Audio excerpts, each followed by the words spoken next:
Good morning, good afternoon, good evening, whatever time you're watching or listening to this, and welcome to this week's episode of the Non-Identity Podcast. Now, this week we're joined by a fellow content creator and host of the Nick Barellano Show over on YouTube. It's Nick. Hi, Nick. Welcome to the show.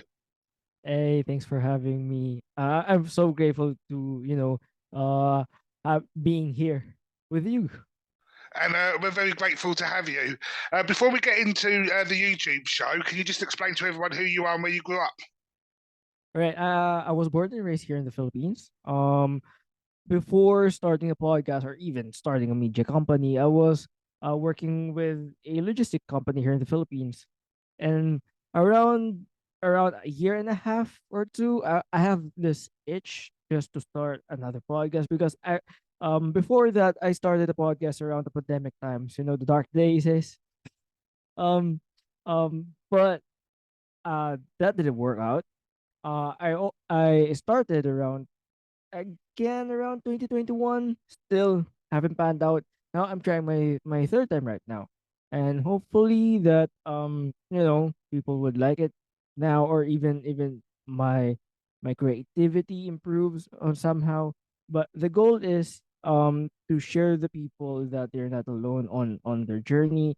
There's a lot of unique people out there that do the same thing or share the same journey with all of you guys, and having a conversation like this, even though it's not in person, but having a conversation that is truly relatable to a lot of people, that can really help them in their future, even in their careers.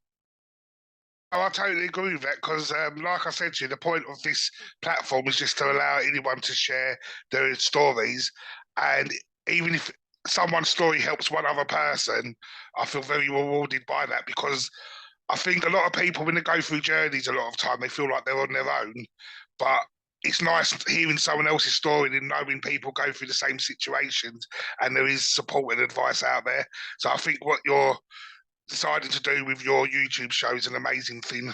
So keep at it.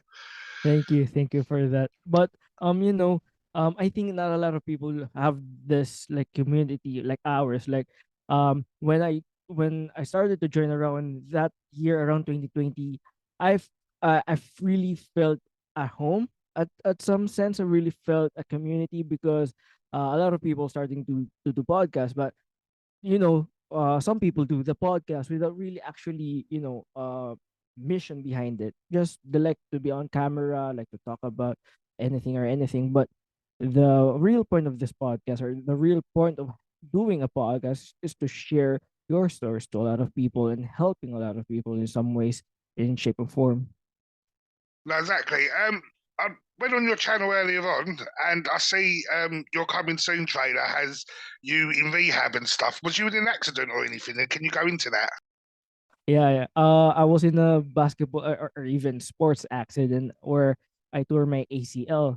That's one of the reasons why I haven't, really posting anything or even starting a podcast, because the initial plan is I'm gonna start a media company, or even start a podcast around December. So I got injured around November 16th. Now, I have to take a rehab, to take a surgery, another rehab. So it really feels like, um, I'm really left behind on the schedule, left behind with everyone else's. But um, when I check in our community, in the podcast community, it really, felt inspired. That's why I push it through. So, talking about your setback and that, but you've just released your first episode a couple of weeks ago. How was that releasing your first episode? And do you want to explain a little bit, without spoiling it, what it's about? Wow. That that time was amazing because I was with my college friends, and we basically took a time to, reflect on our journey together. Um, I also, what we did is to, reflect the the feelings after I left our company, because a lot of people, especially around in our circles, thought that I left HGN, or that's the name of the company. I left them because we're in a little pickle, or we're in a fight. But the reality of it, it's not. We're still a great friends. We're still hanging out with each other. We're still talking. It's just I want to pursue something that's truly making an impact, not only on the economy of the Philippines, but also in the mindset, if you know what I mean. Because not a lot of people in the Philippines does this kind of podcast, this kind of episode. Just have that conversation with anyone else. And I'm going back to leaving your past company. How scary was that? Because, like you said, you left on good terms. So it's not like you Oof. was fired Yeah. or you had the ump and wanted to leave. So how scary was it to leave that security to then go and stand on your own 2 feet and try something new like this? Oh, it's I can't even describe it, but it's scary because, you know, with with the job like that, you have a stable income, you have a stable job, you contribute to your family, to your wife and all. But when I left, or I've decided to leave, it was scary because starting a podcast, basically I have nothing for a month or even a years. But thankfully though, I have a supportive parents and wife beside me. So um that's a little push for me to improve what I'm doing. Even now, I'm trying to, improve my speech, because, you know uh I'm not sure over there, but here in the Philippines we have really, strong implication about how we talk or how we even pronounce words. I mean, that's the sad reality of it, but, that's what I'm trying to improve right now. See, I'm quite fortunate because this is like part time, which Mm. it does sometimes get in the way sometimes because I teach during the day at schools, and then I do sometimes sit there and think, well, I really want to push the podcast, but it goes back to the financial stability. So, like, I'm fortunate enough to have been able to work away. I do all this through my phone. So we record through the phone, I edit through the phone, I upload through the phone. And the goal is obviously to get the better equipment, but money at the moment behind it is really hard. So it's great that we can link up like this. Like you're saying, we don't need to be in the studio. We don't need to be in person. It's great that technology's moved forward enough to be able to hook up with everyone around the world through a phone, and that's the important bit about getting the message out to people, I believe. So I'll take my hat off to you that you're actually going to go into this as a full-time job, because the crazy world of social media is a minefield to navigate. I agree, and it's scary in a way that if you talk about, something like controversial, like politics, now a lot of people get incredible trouble with that. So I I'm not saying that I'm trying to avoid that path, but for my own mental state, I will I will avoid that and have a conversation with people that really, helps people in a way. But sometimes, maybe in the future I'll talk with some politicians here or even there. Let's see.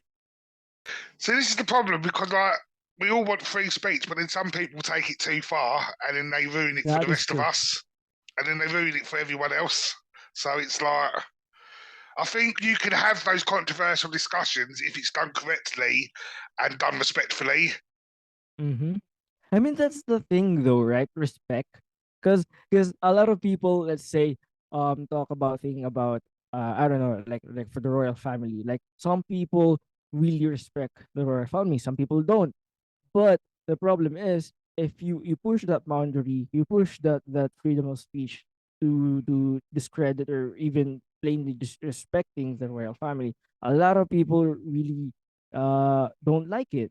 Sometimes that's the reason why a lot of people don't speak up, because sometimes in our world they have no like respect anymore, sort of way. Yeah, 100%. And you said you've got the backing of like family, friends, and parents. Are you scared about strangers? Because I've noticed a lot online, especially when I TikTok, because that's when I put my face on the camera. People will pick up on things like I'm very dyspraxic, so sometimes my captions ain't spelled right, or I've got a lazy eye, or I'm quite on the chubbier side, and people will decide to comment on that. And I'm very thick skinned, so I always think if you don't know me, it doesn't bother me. Where I turn it into a positive because I think if you comment a bad comment on my post, that's still getting pushed out to another 20 people. But if you didn't comment, that 20 people might not have seen it. So keep going. So it doesn't personally affect me. But are you worried about coming against all that? Basically, no, because we have this. I don't know for some people, but I think we have the same attitude. Like I have a thick skin. The only problem is I hope that they're criticizing me about my content, not the physical being. Now, if they're criticizing me about my looks, about my voice, about whatever else physically, I think that speaks more for them rather than for myself. Yeah. Yeah, no, I totally agree with that because like I agree with you. If you've got an opinion about the content, please, I'm here for constructive criticism. But if you're gonna take a dig at how I look, then it's your problem, not mine. Exactly. What's the goal over this next year or so moving forward? Because there is a statistic out, and you've sort of experienced it, that only 10% of people who start podcasts continue. So what's the goal for you for this year? Oh wow. I haven't really thought about it, but the initial plan is for the next couple of years or so. I'm planning to stabilize everything else first, because not a lot of advertisers or even sponsor or brands will be on the podcast if the podcast itself or the company isn't stable. So I mean that's the first thing for a couple of years, and secondly, having a stable community base, because especially in our space, a lot of new podcasters likes to grow their followers, but the reality is that's not the way it should be. The reality of it, you have to build a community of a lot of people, because it doesn't matter if you have millions or millions or billions of followers on social media, but the brand doesn't care about that. The brand, the sponsor, and everyone, people around who is listening to your podcast must feel the community that you started.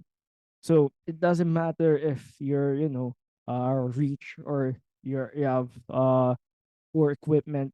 The important thing is if they felt that sense of community while listening to your podcast, while watching your content, that sort of thing. So I think community base is one of my key goals before I have to think sponsorship, advertising, and that sort of thing.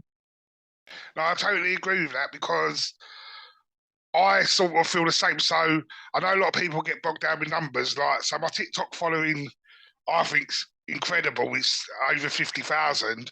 But when I do post a video with the algorithm on TikTok, it's about 300 to 500 views. And then I sit there and look at it and think, if I was to speak in front of 300 to 500 people, that's incredible. Yeah, Where other people would look at that and say that's such a low viewership. But I just think, imagine yourself speaking in front of that amount of people live.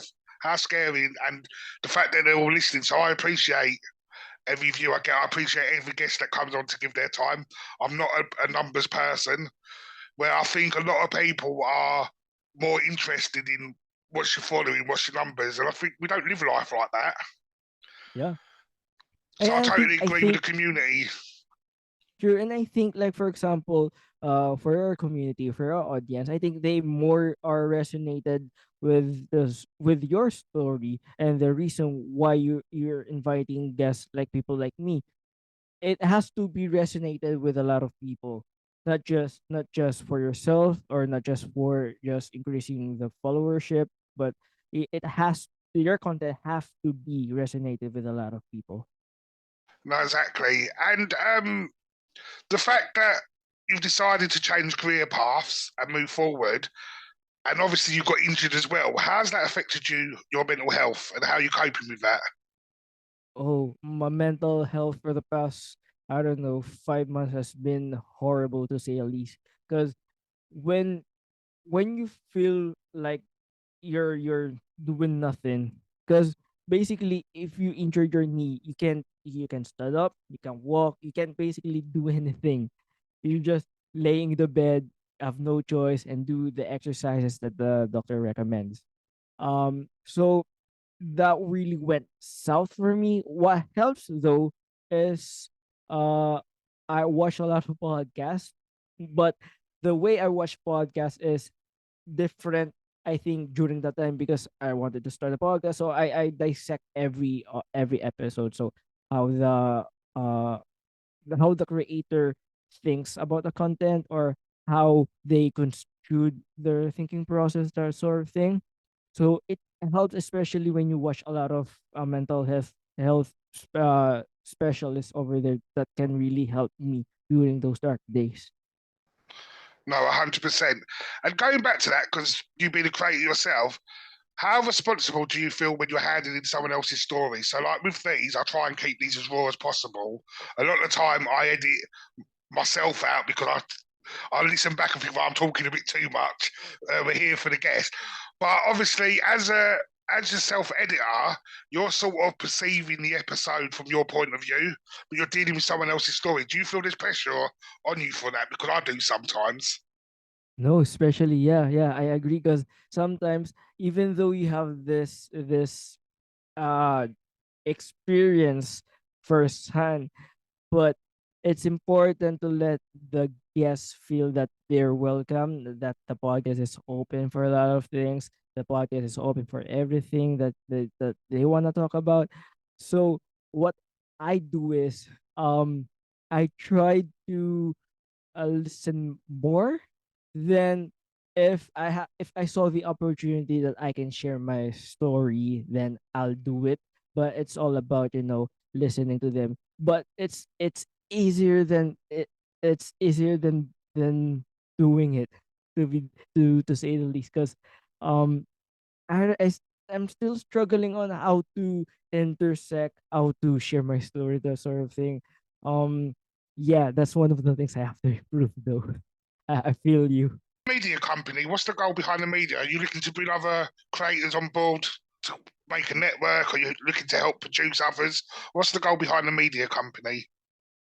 Okay, so the media company is all about revolutionizing the way we entertain people in the internet space, because there's a lot of creators out there that have a great stuff, but um I'm trying to build a company that will reflect more on the creator community, creator economy here in the Philippines, because not a lot of people really uh do that here. Because if I understand correctly, like in the US, they have this creator economy where creators collaborate, but they have their own identity, they have their own company. Here in the Philippines, it's not.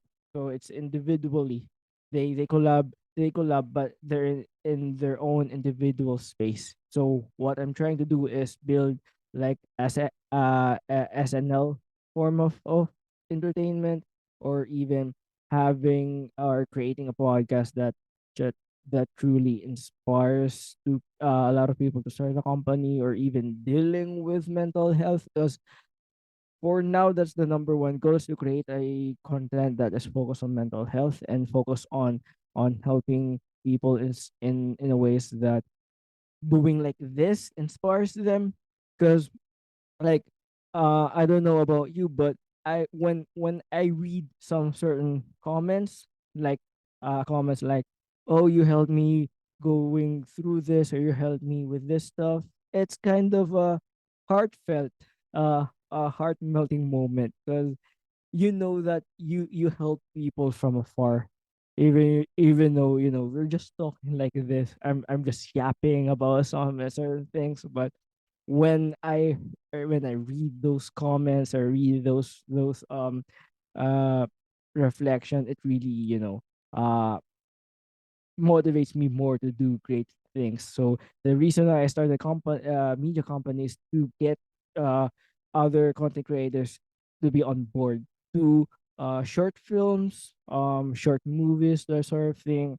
On the podcast side, to have a separate niche that focus on financial stuff, mental health stuff, that sort of thing.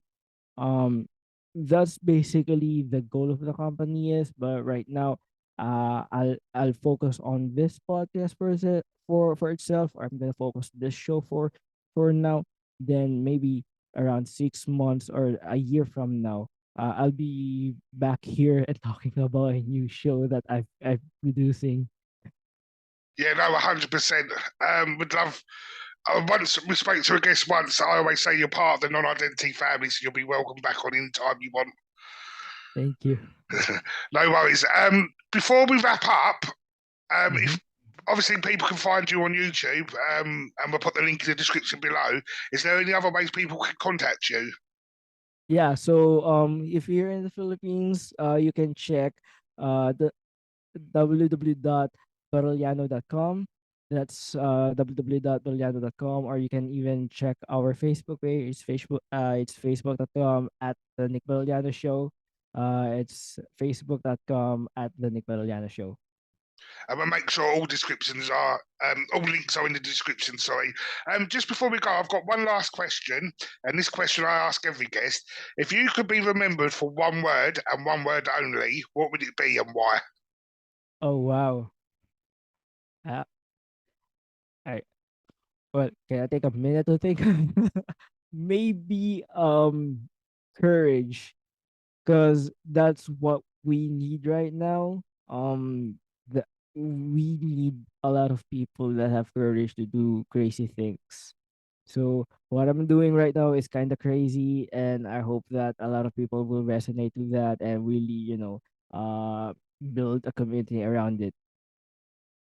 Well, Nick, thank you so much for your time, and I love No, what you're thank doing. you. We're sort of in the same space, and I believe as many conversations like this we can have that will help inspire people. It's an amazing job. So keep up what you're doing, and thank you. And we look forward to having you on again soon. No, thank you for having me, and I really hope that we can see each other again.